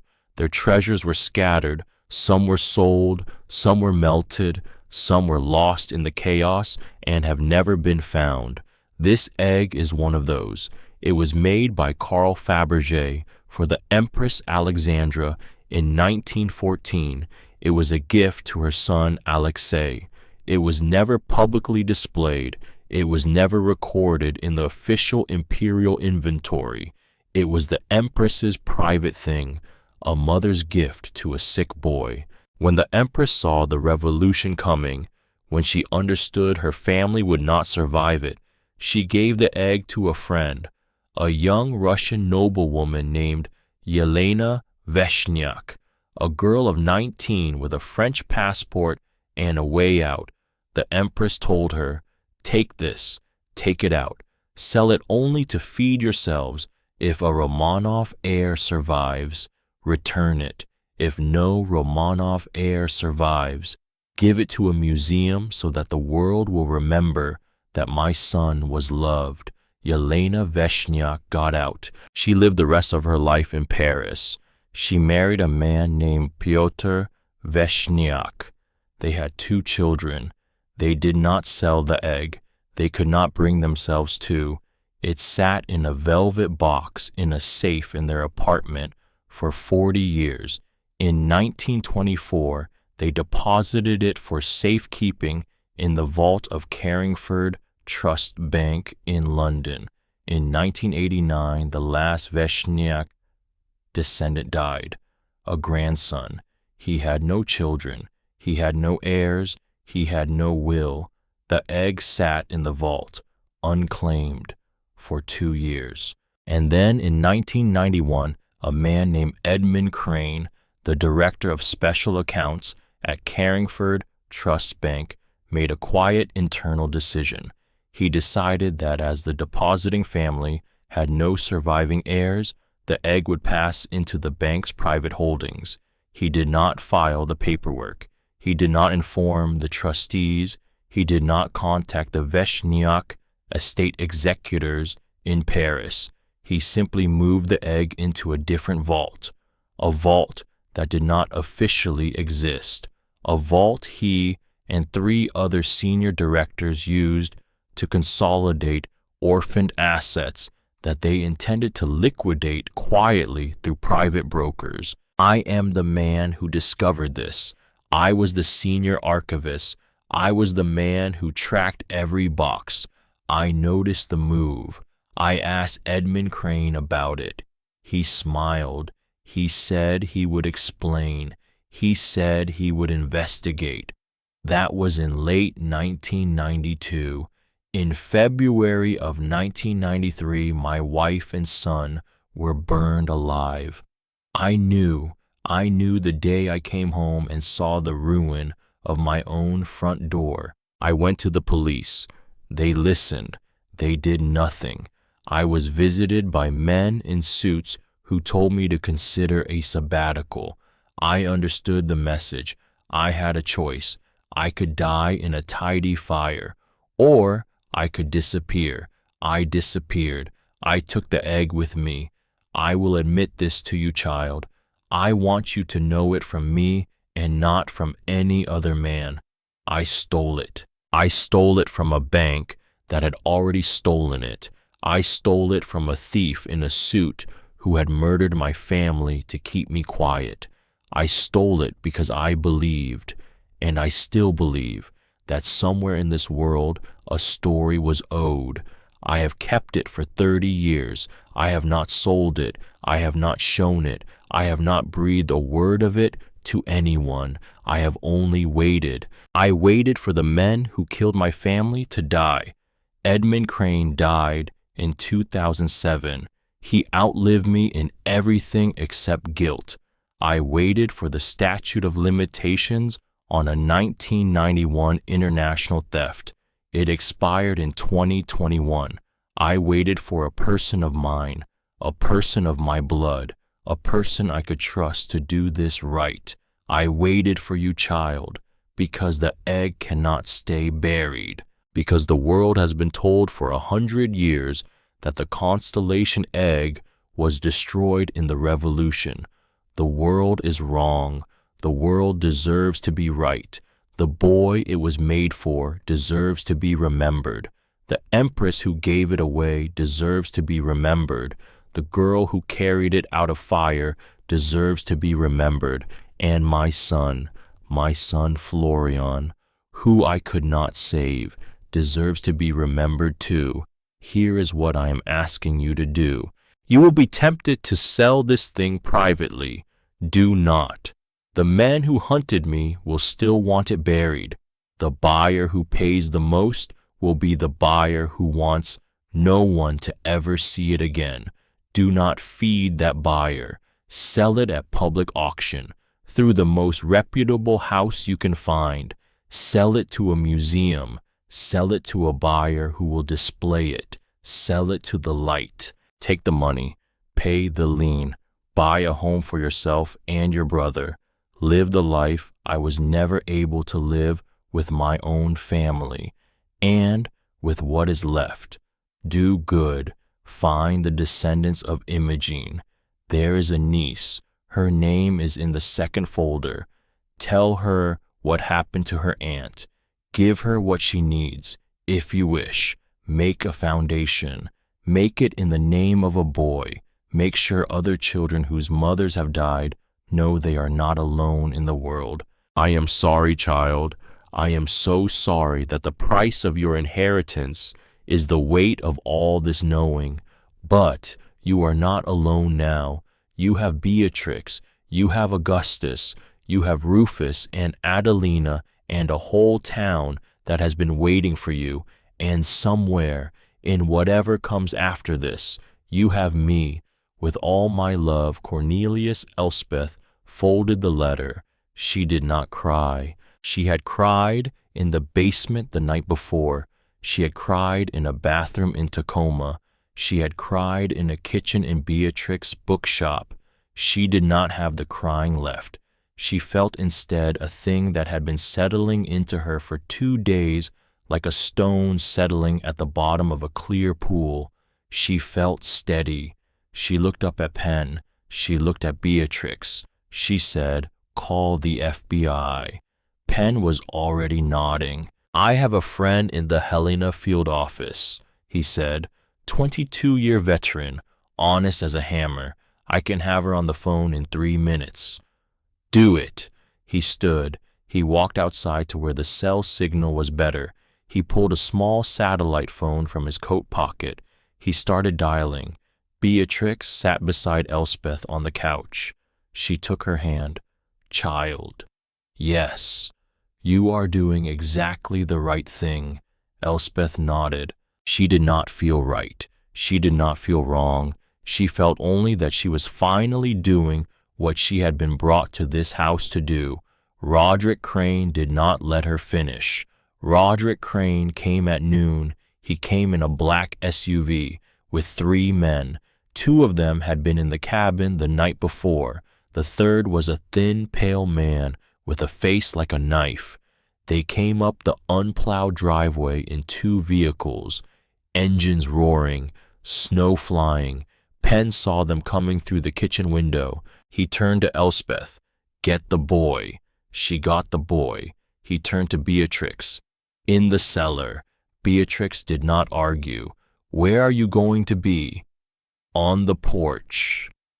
"You can't fight 4 men, Augustus." "I'm not going to fight 4 men. I'm going to delay 4 men. The FBI is 40 minutes out. I need 10. He drew a sidearm from a holster Elspeth had not even noticed under his coat. He checked the chamber. He walked to the front door. He turned back at the threshold. "Kavanaugh." "Yes." "In the kitchen cupboard." There's a can of bear spray your friend Rufus had me put there last night. Industrial grade, full canister. Use it like you mean it." "I will. Don't aim for the eyes." "What?" "Aim for the upper chest. The cloud rises. It catches the eyes and the nose at the same time. It puts a man down in 2 seconds. Aim for the chest." She stared at him. "Augustus." "Yes. Thank you." "Not yet, child. Thank me later." He went out. She got the bear spray. Linus was in the basement with Beatrix. The trap door was closed. The slate was pushed back over it. The grandfather clock was pulled across the floor to cover the seam. He was hidden. He was safe. He was as safe as Elspeth could make him. She stood in the kitchen with the canister in her hand. She heard Pen on the porch. "Far enough. Right there. Hands where I can see them." Roderick's voice, smooth, furious. "Sheriff, out of your jurisdiction. We have a civil matter with the property owner. You have a felony breaking and entering from last night, and you have a federal task force from Helena 30 miles down this road. Turn around. You won't shoot me, Augustus. Try me." A long pause, a click of a hammer being drawn back. Not Pen's. Roderick had a gun. Elspeth's heart stopped. She moved. She went out the back door, around the side of the house, through the snow, through the cold, the bear spray heavy in her right hand, Pen's voice growing in her left ear. She came around the porch corner. Pen was on the front step, sidearm raised, aimed at Roderick. Roderick was 10 feet away, a sleek black pistol pointed at Pen's chest. The other 3 men stood behind Roderick. 2 more guns. The thin, pale one had a tactical knife. Pen was outnumbered 4-1. He was about to die for her. Elspeth raised the canister. She did not aim for the eyes. She aimed for the upper chest. She pulled the trigger. A roaring orange cloud blasted out across the porch, a wall of liquid fire. It caught the thin, pale knife man in the chest first. He shrieked, dropped. The second man caught the edge of it, stumbled backward. The third man tried to spin away. Pen moved. Pen moved like the homicide detective he had been. He fired 1 shot. The gun in Roderick's hand went flying off the porch. Roderick screamed and grabbed his wrist, blood between his fingers. Pen fired again. The third man went down clutching his thigh. Pen was on top of the second man with the butt of his pistol before the man could raise his weapon. In 30 seconds, 3 of them were on the porch in the snow. Cuffed with zip ties, Pen pulled from his coat pocket like a magician pulling scarves. Only Roderick was still standing, bleeding wrist, eyes streaming from the bear spray. He looked at Elspeth. His face was something not human. He came for her. Pen was on the far end of the porch with a man twice his weight. He could not turn fast enough. Roderick was on her in 2 long strides. He hit her. He hit her in the face with his good hand. She went down hard in the snow. The world snapped sideways. She tasted iron in her mouth. His hands around her throat. She was on her back in the snow. He was on top of her, his fingers in her windpipe, his face above her, twisted, bloody, lips peeled back. "Did he tell you?" he hissed. "Did he tell you what your uncle did? Did he tell you what your uncle stole from my family?" She could not breathe. She tried to kick, tried to claw. He was too heavy, too strong. "My grandfather built that bank, you little..." She saw spots. "Your grandfather," she choked, "killed a child." His grip tightened.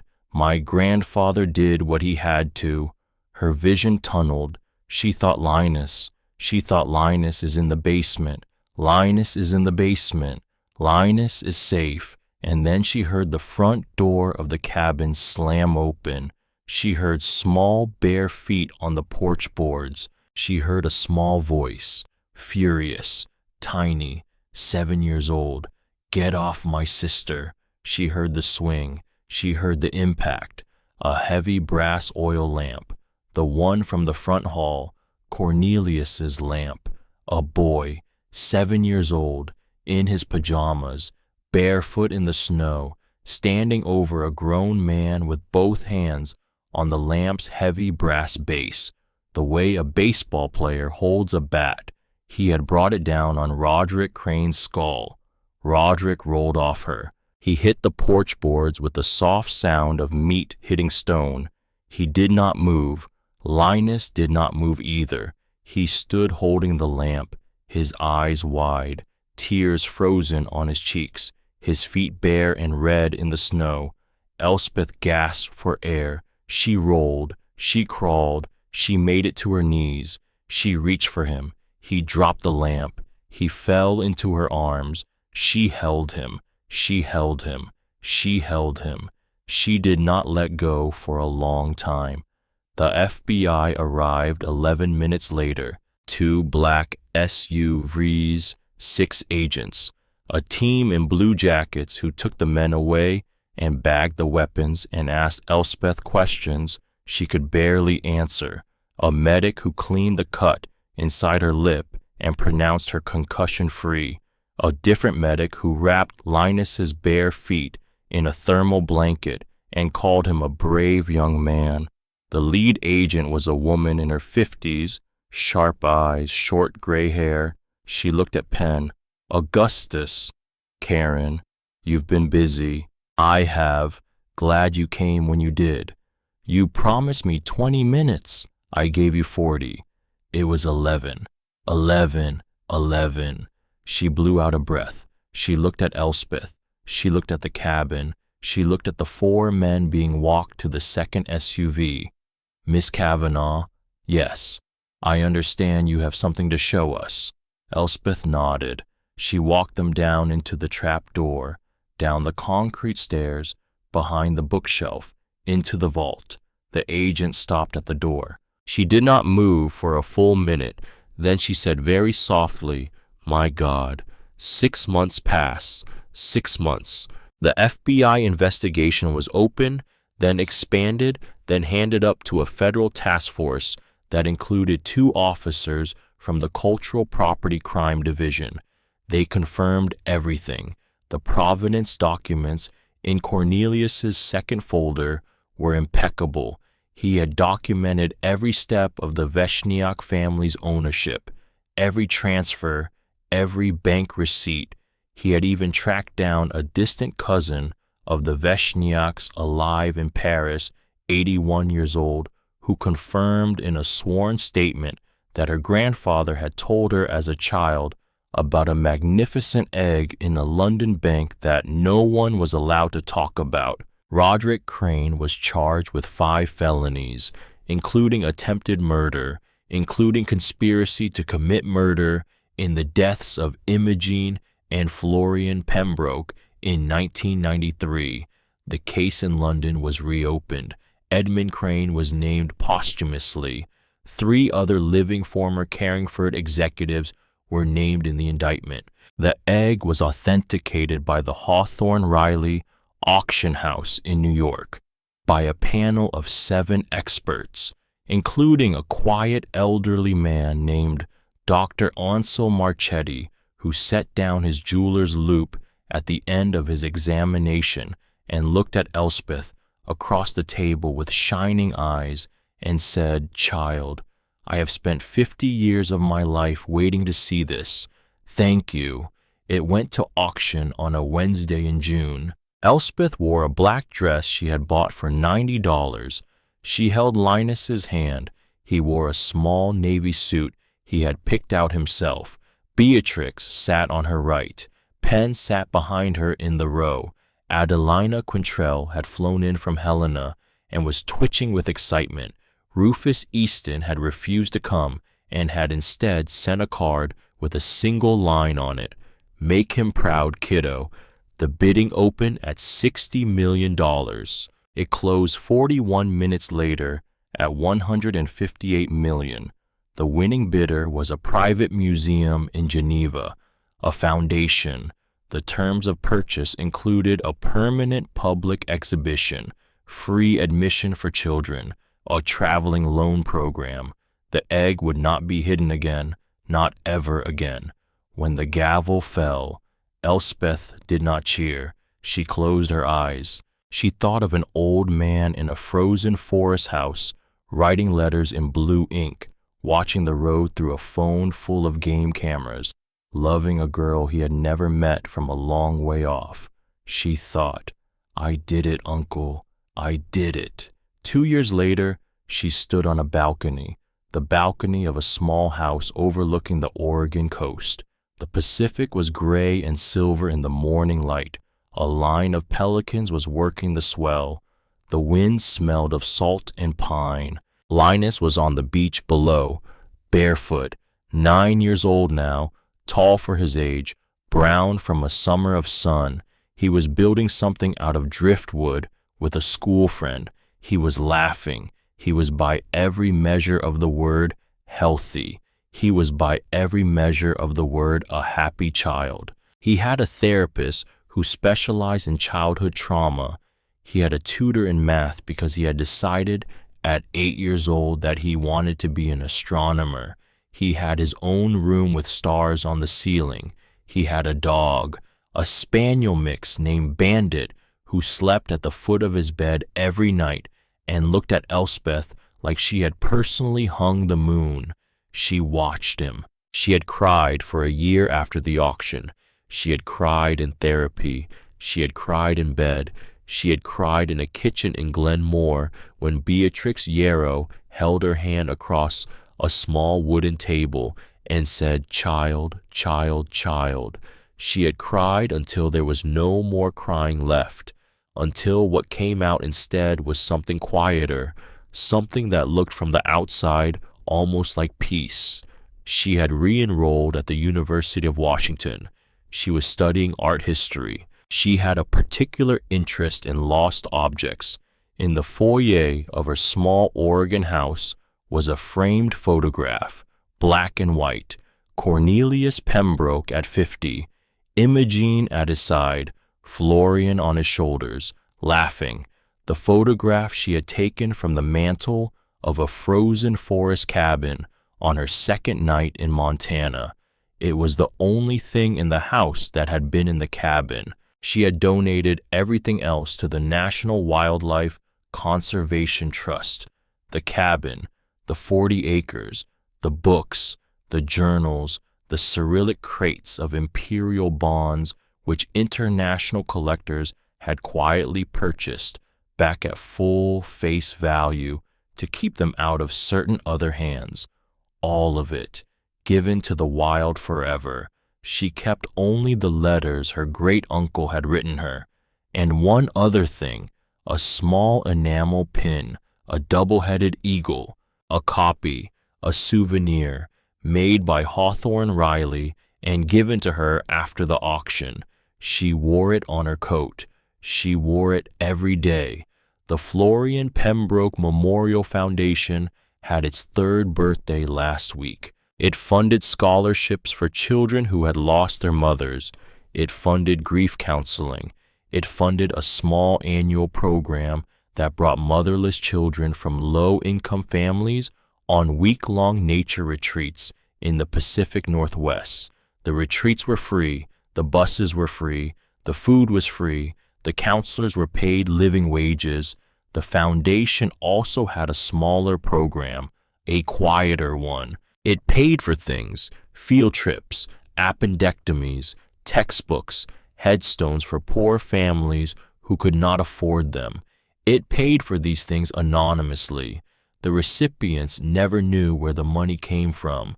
They knew only that something had been quietly handled, quietly covered, quietly loved. Elspeth had patterned this part of the foundation on her great-uncle's life. She liked to think he would have approved. A niece of Imogene Pembroke, a woman in her 60s living in Yorkshire, had been found. Elspeth had flown to England with Linus and Beatrix. She had sat in a small kitchen in a stone cottage. She had told the woman the full story of her aunt's death. The woman had cried. Elspeth had cried with her. They had drunk 3 pots of tea. The woman had asked for nothing. Elspeth had quietly arranged for an endowment in Imogene's name at the British Museum, where Imogene had once been a librarian. The endowment funded the conservation of children's manuscripts. It seemed fitting. Augustus Penn had retired the year before. He had moved to a small place outside Glenmore with 2 dogs and a fishing rod. Elspeth and Linus visited him twice a year. He always made stew. Linus always called him Uncle Gus. Beatrix Yarrow had passed away that spring, quietly, in her sleep, reading a book. Elspeth had flown out for the funeral. She had given the eulogy. She had read aloud with a trembling voice the last letter Beatrix had written her. 3 short lines. Child, be kind, be brave, read books. Elspeth had put the letter in a frame.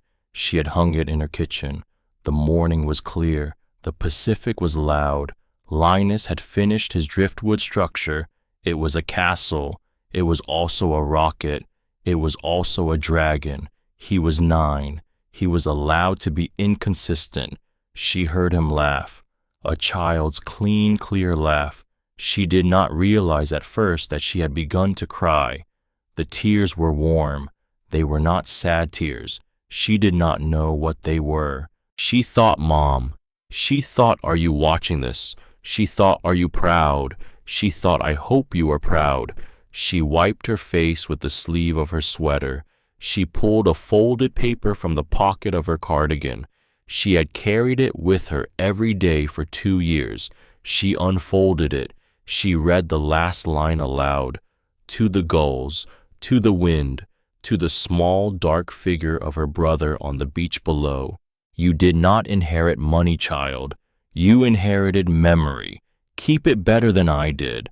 She folded the letter. She put it back in her pocket.